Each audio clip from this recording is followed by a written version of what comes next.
The endless road. The idea of a road trip sounded perfect. David, Alex, and Sarah had been talking about it for years, ever since college. They craved a break from their monotonous jobs, the daily grind that slowly drained the life out of them. They decided to rent a car and travel through the desolate backroads of the Midwest, where they could enjoy quiet highways and starlit nights. They didn't have a destination in mind, just a sense of freedom and the open road. Their journey started smoothly with laughter, classic rock blaring through the speakers, and the endless horizon stretching before them. The thrill of exploration filled their spirits as they drove through vast plains, rolling hills, and empty fields that seemed to go on forever. As the sun dipped below the horizon, they began to search for a place to stay. Their GPS led them down a winding road off the main highway, a shortcut, or so it seemed. The road was narrow, with thick trees towering on both sides, blocking out the dying sunlight. The sense of isolation grew as they traveled deeper into the woods, and the GPS signal weakened until it finally blinked out. "Great," muttered Alex, looking at the dead GPS screen. "I told you we should have brought a map." "Don't worry," David replied, trying to sound confident. "We're bound to come across a town soon.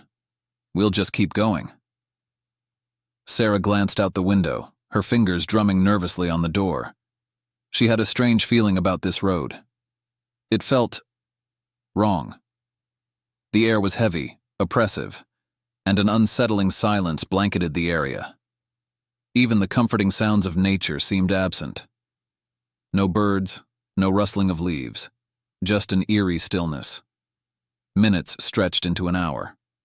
The road twisted and turned, leading them deeper into the darkening forest. The occasional old, dilapidated house appeared on the roadside, their broken windows and sagging porches casting ominous shadows in the dim light. Sarah caught sight of one and felt a chill crawl down her spine. She could have sworn she saw someone standing in the window, watching them. But when she blinked, the figure was gone. As night settled in, the headlights cast long, ghastly shadows on the road ahead.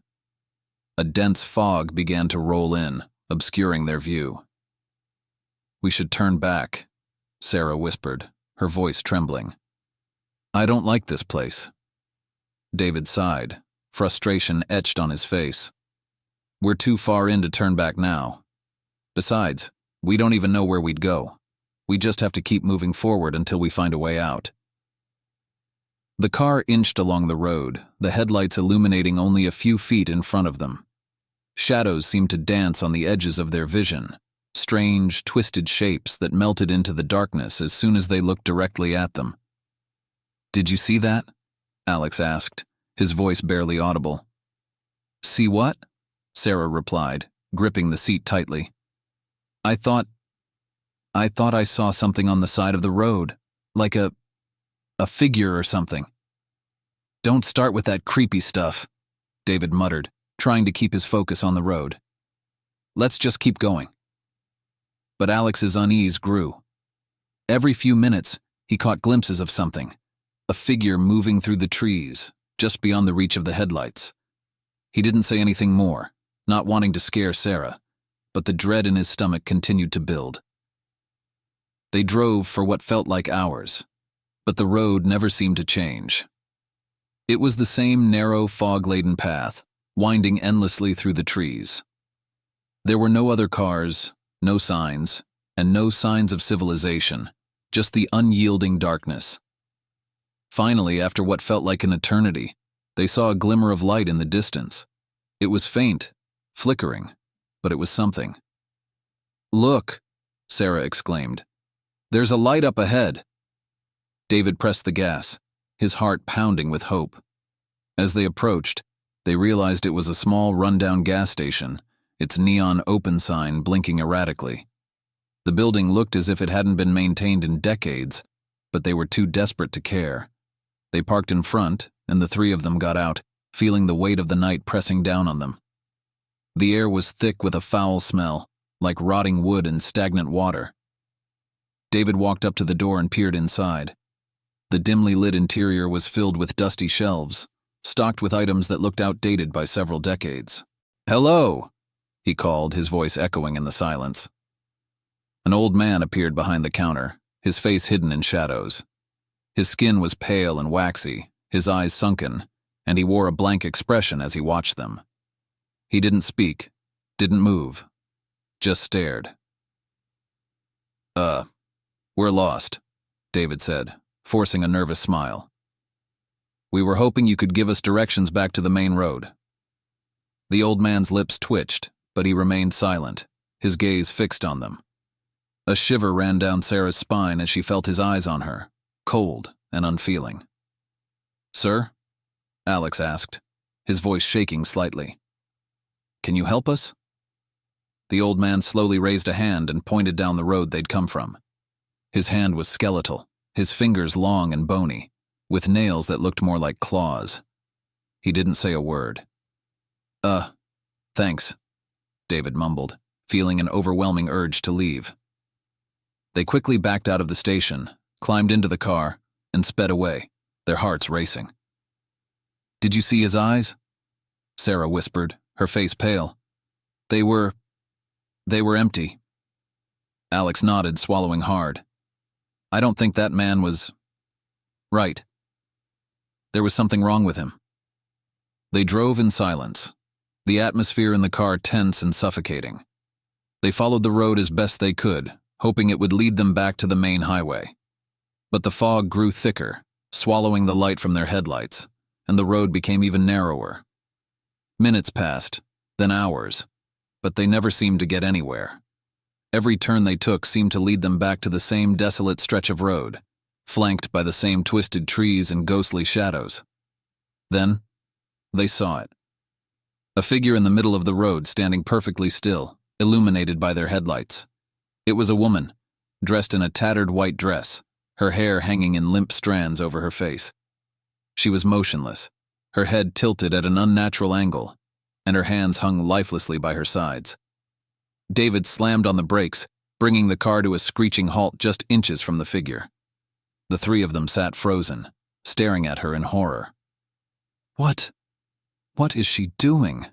Sarah whispered, her voice barely audible. The woman lifted her head slowly, her face hidden beneath her hair. Then she raised one hand and pointed down the road, her arm extending far longer than it should have, bending at unnatural angles. "No," David muttered, shaking his head.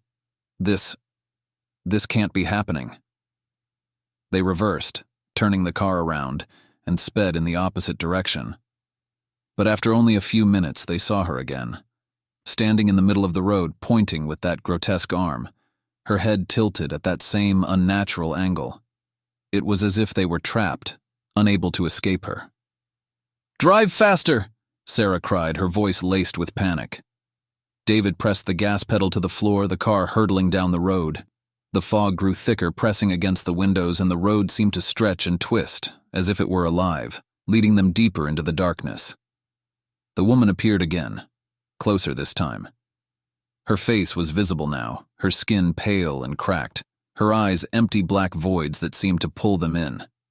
She opened her mouth in a silent scream, her jaw unhinging and stretching far wider than any human mouth should.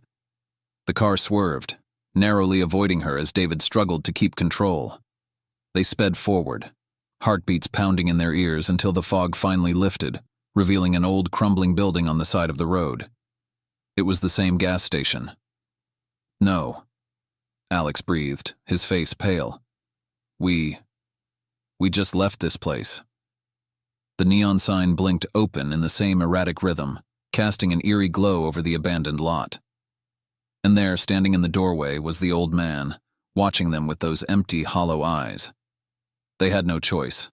The gas gauge was nearly empty, and they couldn't risk driving further without refueling. Reluctantly, David parked, and they stepped out, their legs shaky, their breath shallow. The old man watched them, his expression unreadable. He gestured for them to come inside. As they stepped into the dimly lit interior, the door slammed shut behind them, and the lights flickered. The shelves were empty, save for a few scattered cans and dusty bottles. The air was thick with that foul, rotting stench. "Please," Sarah begged, tears streaming down her face. "Just tell us how to get out of here." The old man's lips curled into a thin smile, his teeth yellowed and jagged. He raised a skeletal finger and pointed to a door at the back of the store. Without thinking, they ran toward it, desperate to escape.